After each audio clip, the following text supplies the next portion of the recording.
Hi, good evening, people. Okay, so let me tell you a little bit about myself. I am a natural caregiver. I love helping people. And so that's why I dedicated myself to why I became a nurse um, maybe in 2002. And I worked so many different areas because I was still wanting knowledge even after I finished school. And so therefore I worked Jerry Psych, which I didn't care for too much. And I worked acute care in the hospital in Livermore. And I traveled because I worked for a nursing registry. I worked for DVI prison. I got as much experience as I could, just learning and learning in different areas. And so I always thought to myself, I don't want to work with seniors. I want to just be in the hospital learning. I worked at San Joaquin General Hospital. That was where my training was, and I seen so much stuff. It was just amazing. And I just love helping. Well, maybe in 2005, I got this temporary position at a senior center, and I was a nurse there. And so I just kind of did vitals and gave meds, and it was really a low-key job. I stayed there for about a year, and then they were going to close. So we had to find other jobs. So the social worker, she told me that there was a job in Tracy that she was going to be getting and that they needed a nurse. So I applied, and it was senior living care, assisted living in Tracy. And I wound up getting the job, and I had to do assessments and reassess all of the, residents, patients there, and create care plans for them. And so when I was going to the rooms, I actually really enjoyed talking with them, and they had such wonderful stories. It was just amazing. I just couldn't imagine that I would love seniors so much, and that was my passion. That was just, I believe, the start of what I love to do, and what I was meant to do was helping seniors. I specialize in individuals with Alzheimer's and dementia. That's a really difficult process because not only have to learn about dementia, Alzheimer's, and the resident or patient, it's the family members that you have to give support to because they're going through this. Can you imagine your parent one day wakes up and maybe you see them slipping away mentally, and they're forgetful, and then one day they don't know your name? Now, how sad is that? Can you not be empathetic to that? And just being able to be that support system for them. They're in disbelief that this is happening, and a lot of people do not understand dementia care. Anyways, but that was just me, and I just wanted to give a little bit about myself because people have their own judgment about me, and they don't know me. And my next video will be what my experience was when I moved to Rosarito, Mexico, which was the biggest mistake of my life.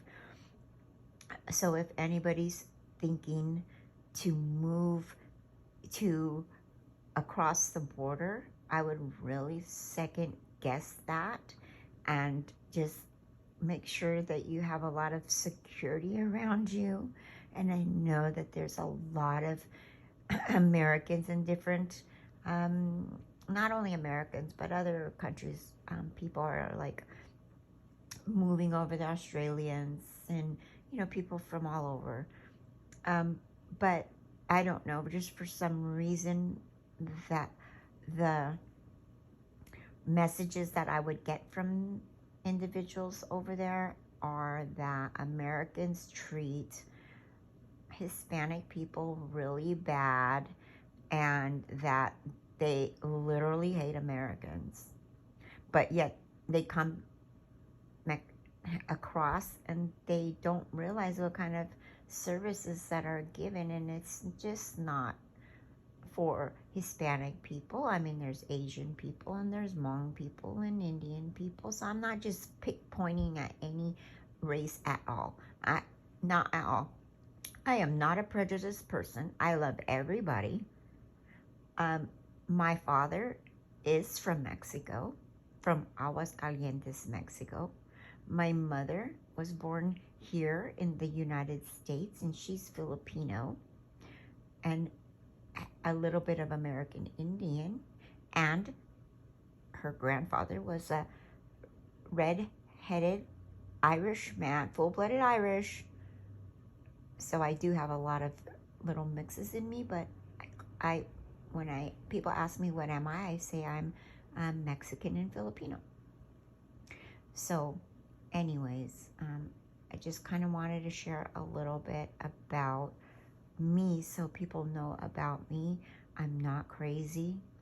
You know, this all started once again when I felt like I was being followed, and I moved to Lodi about 10 months ago, and for the first maybe 4 months everything seemed to be great. Maybe 4 or 5 months things seemed to be, you know, pretty normal. I loved it.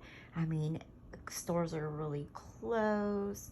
But then one time I seen some Caucasian guy in Target, and it was kind of strange because I was in one aisle and then he was there in that aisle, and then I went to another aisle and he was kind of creeping around another aisle.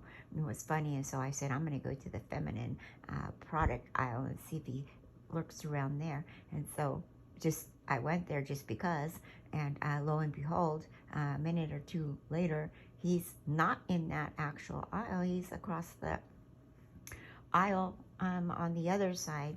And so I just said, okay, I better just get out of here. And, you know, lo and behold, when I got in line, he was right behind me, and, you know, I just mind my own business and just leave the store.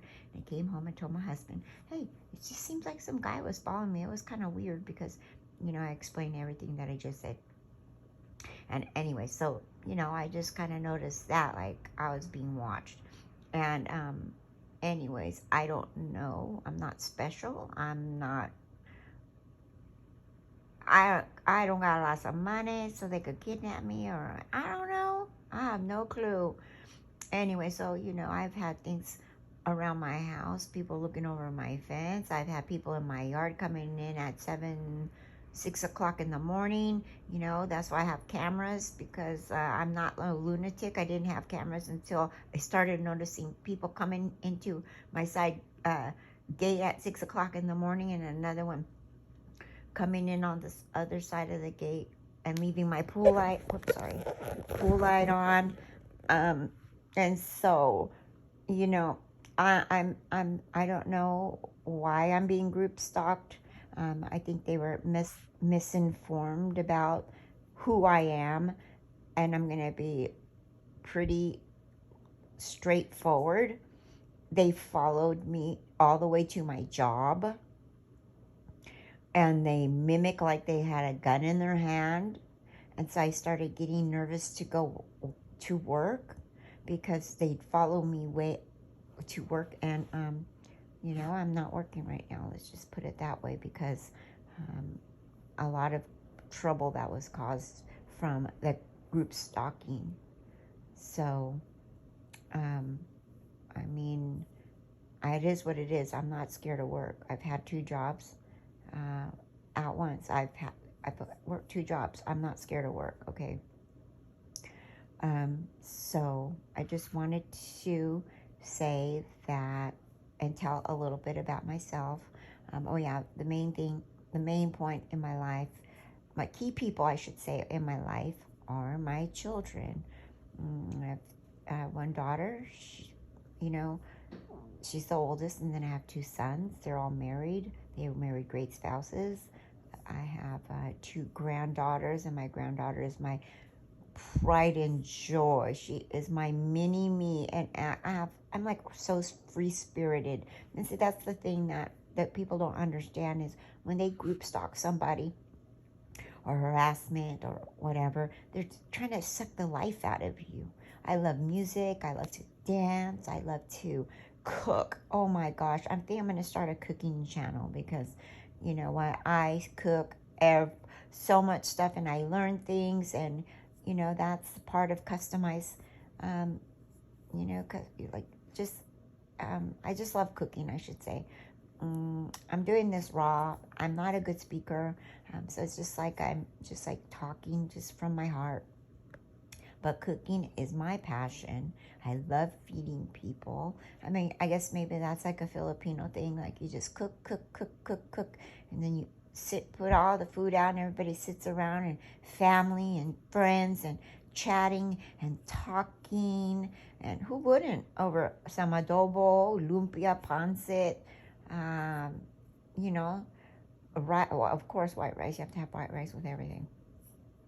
And then Mexican food. Oh my gosh, I always say I have the best of both worlds. You know, I know how to cook a mean Mexican dish. Meals, not dish, because I know how to cook pretty darn good. So I'm told, okay? I'm not trying to toot my own horn. And I'm really well known for my tamales. You know, I claim that I make pretty darn good tamales. And it's just, you know, I mean, I just make a lot of different stuff. I was caring for one person, which I miss him very much. I was doing a private nursing job, and he was Greek, and I loved him. And, you know, I just became, I mean, he has some wonderful stories, just a smart, magnificent mind. Oh my goodness. And he had Parkinson's dementia. Well, anyways, he was, you know, I knew I could feel that he was at the end of life. His appetite was diminishing. So I learned how to make, oh my gosh, domos, which are the stuffed grape leaves with rice. And you could use different meats in there, but I use hamburger. And then the daughter gave me a recipe, a family recipe with some lemon sauce that goes over it. Oh my gosh, so delicious. And so I did baklava for him, and I did those stuffed grape leaves. So anyway, I'm just going on and on and on. However, my kids are my joy. They're my number one in life. You know, I'm a very giving person. And these group stalkers, they're like trying to suck the life out of me. And all I wanted them to do is leave me alone. And, you know, I was married for 35 years to somebody that didn't appreciate anything. He used to be a good person, but, you know, I'm not saying he's a bad person because he's not. It's just that there's a lot of underlining things that I don't want to go into, and I don't want to bash him. But, you know, let's just say we were apart for a long time, and we're trying to get on the same page. And being apart for a long time, it's very difficult to get back on the same page. And so I guess I'm just gonna end it at that. I just want to get back on track, and I just want to be left alone, and I want to do what I love to do, and that's take care of seniors. That's my passion. And well, I guess I'm gonna leave it at that. And then the next video, I'm going to talk about my experiences that I had in 2017 when I actually literally picked up and moved over there. It was terrible, terrible, terrible. Like I said, stand by. I was even in jail, okay? I could not believe it. It was just the most horriblest thing ever. And not once. They put me in jail 2 times for not cooperating with them. So, okay then, I will make another video The reason I'm making this video like this, because I did put no makeup on today, and so I'm just kind of relaxing today. And so I will upload another video tomorrow, taking, letting you guys know out there that gang stalking is for real. And and I like I said, I have a lot of visions. I have